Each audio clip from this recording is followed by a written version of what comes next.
नमस्कार, मैं हूं मोहित जोशी और आप देख रहे हैं सीमांत न्यूज़। सोरघाटी पिथौरागढ़ के कुमोड़ गांव में आस्था और विश्वास के साथ ही ऐतिहासिक विरासत का प्रतीक हिल यात्रा पर्व बड़े धूमधाम के साथ मनाया गया। हजारों लोगों ने हिल यात्रा पर्व में शिरकत कर भगवान वीरभद्र का अवतार माने जाने वाले लखिया बाबा का आशीर्वाद लिया। आइए आपको भी लिए चलते हैं दिलों को रोमांचित करने वाले इस ऐतिहासिक हिल यात्रा पर्व में इस खास रिपोर्ट के साथ।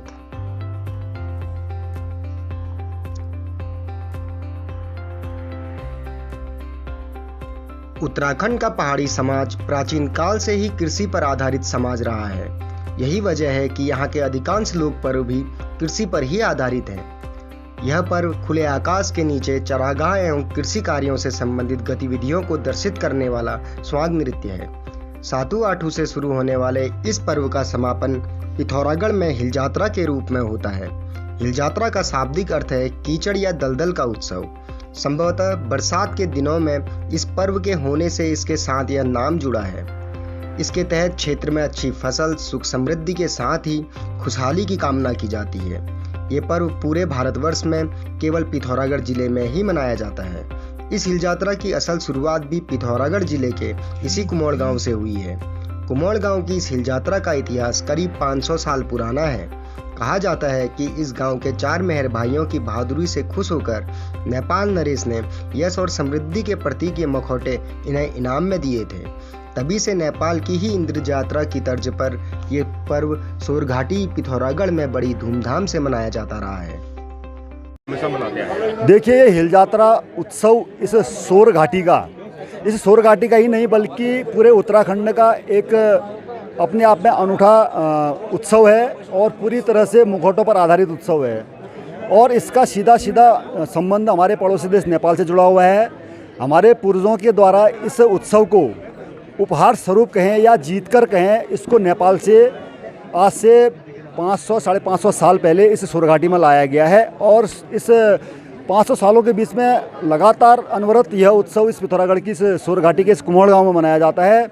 और लखिया बाबा का आज के दिन यहाँ पर एक अवतरित होता है और पिथौरागढ़ ही नहीं बल्कि पूरे उत्तराखंड और पूरे देश प्रदेश के कोने कोने से यहाँ पर लोग आते हैं और भगवान लखिया बाबा का आशीर्वाद प्राप्त करते हैं। मैं लखिया जो हमारा हिल यात्रा पर्व है इसके लखिया बाबा के गण का पात्र करता हूँ और विगत 8 वर्षों से मैं निरंतर ये पार्ट खेल रहा हूँ और विशेष कृपा रहती है उनकी और पूरे क्षेत्र में सुख शांति और सौहार्द का वातावरण बना रहता है, जिसकी व्याख्या करना मेरे मुक्त कंठा से संभव नहीं होगा। इस पर्व में दर्जनों पात्र मुखौटे के साथ मैदान में उतरकर पर्वतीय परिवेश का सुंदर चित्रण करते हैं। खरीफ की फसल से संबंधित इस उत्सव के प्रमुख पात्र नंदी बैल, हिरण, चितल, मिट्टी का ढेला फोड़ने वाली महिलाएं, हुक्का चिलम पीते लोग, धान की बुआई करती महिलाएं, घुड़सवार सैनिक, झाड़ू वाला, दूध दही वाला, हलिया, बड़े बैल, छोटे बैल, गलिया बैल जो खेत जोतते समय बार बार खेत में बैठ जाते हैं, रुपाई करती महिलाएं, ढोल नगाड़े, हुड़का मजीरा, खड़कताल और घंटी के संगीत के साथ नृत्य करती नृत्यांगनाएं ऐसा नज़ारा पेश करते हैं कि हर कोई मंत्रमुग्ध हो जाता है।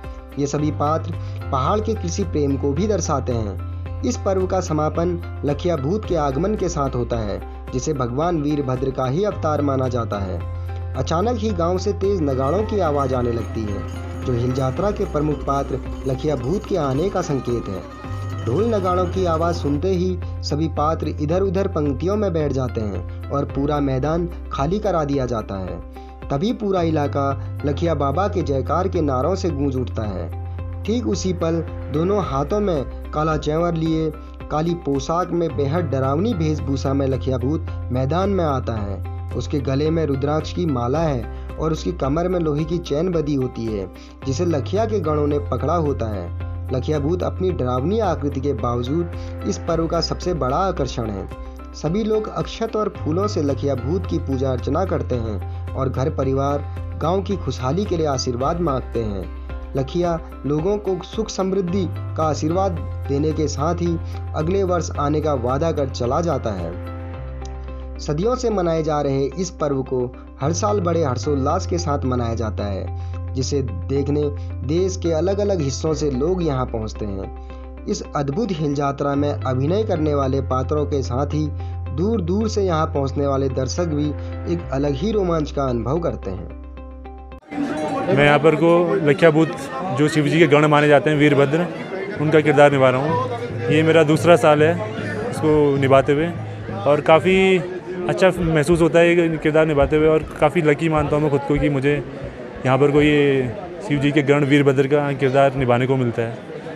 मतलब बहुत ही ऊर्जामयी अंदर से फील होता है मुझे कि एनर्जी है कुछ और ज़्यादा बिलीव होता है उस एनर्जी में। इसके बारे में नाम मेरा निखिल मेहर।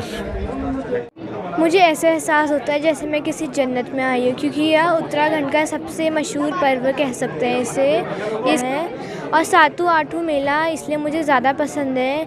जब यहाँ पे लखिया देवता महिला खेत जोते हुए और नन्हे मुन्ने बच्चे डांस करते हुए ज़्यादा पसंद आता है। और एक और चीज़ मुझे अच्छी लगती है जब मैं यहाँ आती हूँ ताकि मैं अपने कैमरे के लिए कुछ फ़ोटोज़ ले सकूँ और मुझे कुछ सीखने का मौका मिले। हिल यात्रा पर्व का आगाज भले ही मेहर भाइयों की वीरता से हुआ हो, लेकिन वक्त के साथ साथ इसे कृषि पर्व के रूप में मनाया जाने लगा। धान रोपती महिलाएं और बैलों को हाँकता हलिया पहाड़ के कृषि जीवन को दर्शाते हैं। तेजी से बदलते इस दौर में जहां लोग अपनी संस्कृति और सभ्यता से दूर होते चले जा रहे हैं, वहीं सोर घाटी के लोगों का अपनी संस्कृति के प्रति लगाव अनूठा उदाहरण पेश कर रहा है।